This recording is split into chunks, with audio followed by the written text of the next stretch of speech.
Futeboteco e Bet Nacional agora estão juntos, então se quiser fazer uma fezinha, clica no link na descrição e jogue com responsabilidade. A gente, no começo do papo, você citou o Jorge Jesus. Você foi treinado por ele do Jesus, talvez no seu grande auge lá no Benfica, fileirando títulos.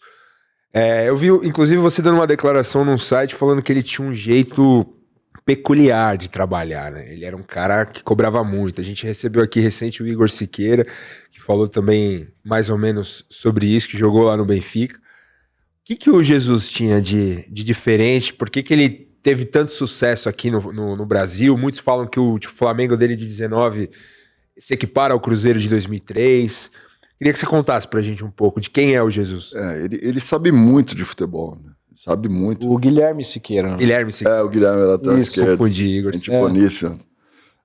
O Jesus, ele conhece muito futebol. Conhece muito futebol. E gosta, e faz do que gosta.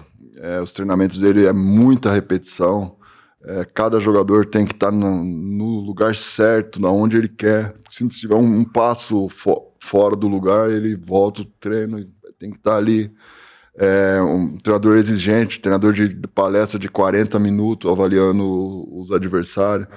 Só que tem uma personalidade muito forte, sabe? No gerir pessoas. Então, as equipes dele, no primeiro ano, ela voa.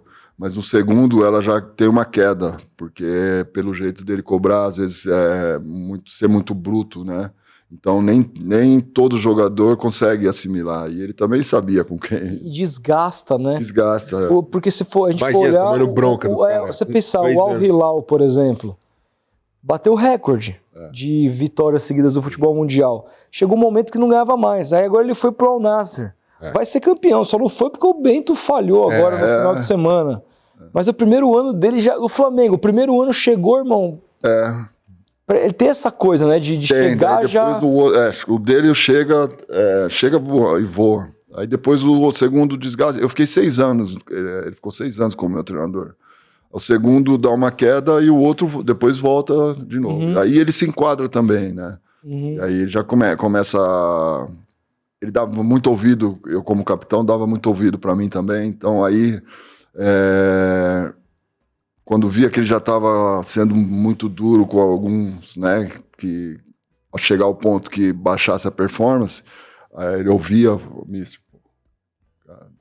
pega leve, tá tranquilo, o balneário tá sossegado, não fica preocupado, porque é um treinador que fica ligado em tudo, em todos os departamentos.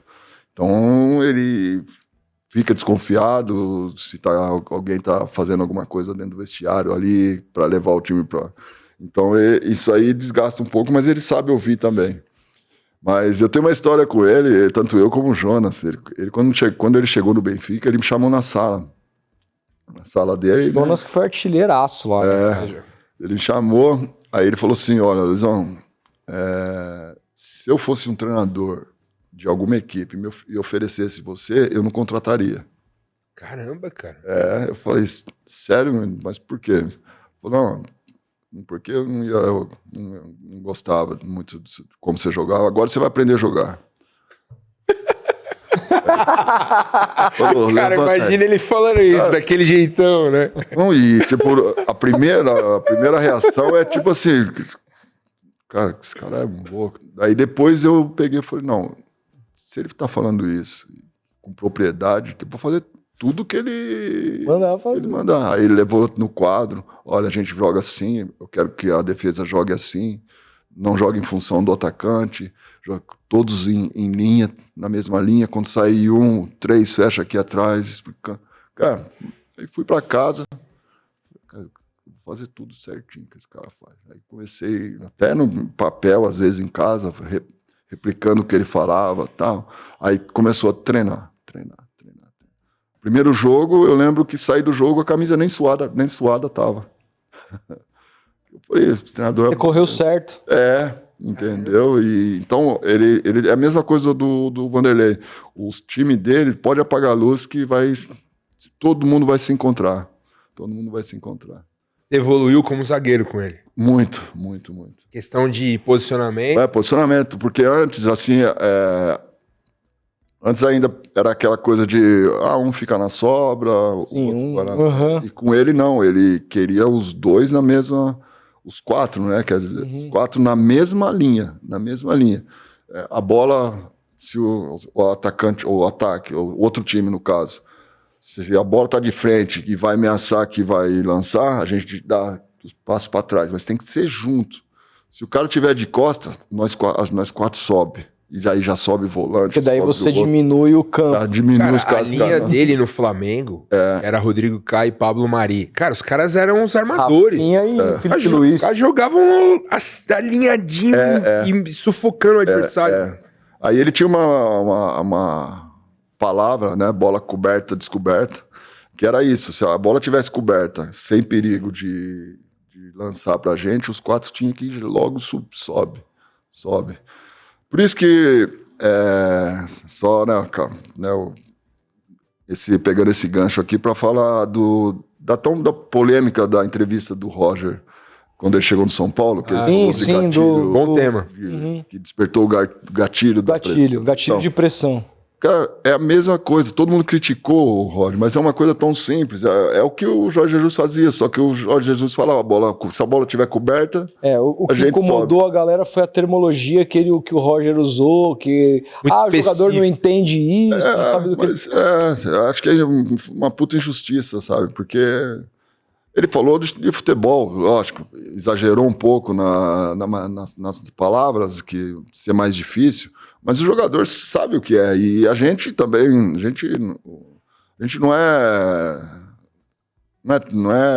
assim, a gente falar que a gente não entendeu aquilo ali é subestimar a inteligência, sabe? Do jogador. Porque todo mundo é burro, o cara só vai entender o linguajar pobre. Falar que a bola tocada para trás despertou o gatilho da pressão, quem não sabe o que é despertar um gatilho para alguma coisa hoje?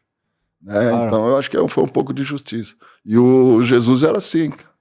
Então cada um fazia um movimento. E o fora do Jorge Jesus depois era o pós-jogo, onde a gente ia para a sala e ia analisar o jogo. Cara, isso acontecia quando? No dia seguinte? No dia seguinte. Tá. Aí ele tinha uns recortes, vamos todo mundo para a sala. Aí ele coloca lá. Só que assim, você acha que fez um baita jogo, né? Que a linha tava perfeita. Ele pegava aquele lance onde tava um de nós, tava com um pezinho assim na frente. Aí, tá vendo aquilo ali? Eu não tô ensinando vocês fazerem aquilo ali. No meu time não joga mais se fizer aquilo ali. Mas às vezes é só por delay, sabe? É vício, né, cara? De movimento ali. Em algum momento ele chegou pra você depois dessa conversa franca que ele teve, que você falou aqui, ele chegou pra você e falou: Luizão, agora você está jogando muito. Deu uma elogiada assim? Não, porque era pro jeito dele mesmo. Ele era um cara exigente o tempo todo. Mas depois uma pessoa de um coração imenso, fora futebol. Mas também, fora futebol, ele já não consegue falar de outra coisa. Cara, você que levou ele de volta pro Benfica? Quando ele sai do Flamengo? Eu tava como diretor, mas eu tava nas relações internacionais. Ele foi até em casa, eu não sabia que foi na época da pandemia. Eu tava em casa, mas eu tava em outro departamento, né? Era relações internacionais. E ele chega em casa, ele falou: Luizão, vou voltar pro Benfica, porque sabe onde eu morava, mas eu quero que você trabalhe junto comigo, senão eu não... Falei, ok. Mas eu tô numa outra área, não. O presidente falou para mim, que é para mim fazer o que eu quiser, né? A minha comissão, eu falei, mas então, você quer que seja um diretor técnico? Porque não tinha o Benfica, né, diretor técnico. Aí ele, pode ser, mas eu quero você do meu lado, do lado do pessoal do vestiário, eu quero que você comece a gerir os departamentos e tal. Então eu volto pro futebol com ele. E assim, por que essa passagem na sua avaliação foi tão mais curta do que a gente esperava, né? Porque ele volta, ele já não estava com aquele mercado todo em Portugal, tanto que ele ficou aí no Brasil, ficou vendo o jogo do Vasco, do Atlético Mineiro, etc., ali sondando, o Flamengo ele faz aquele trabalho, que é o melhor Flamengo da minha geração também. E começa mal. Começa mal, mas assim, é brilhante. E aí ele volta grande, cara, pra Portugal. Por que você acha que esse trabalho não durou mais do que a gente imaginava? Eu acho que ele, tipo, ele voltou amando o Brasil, amando.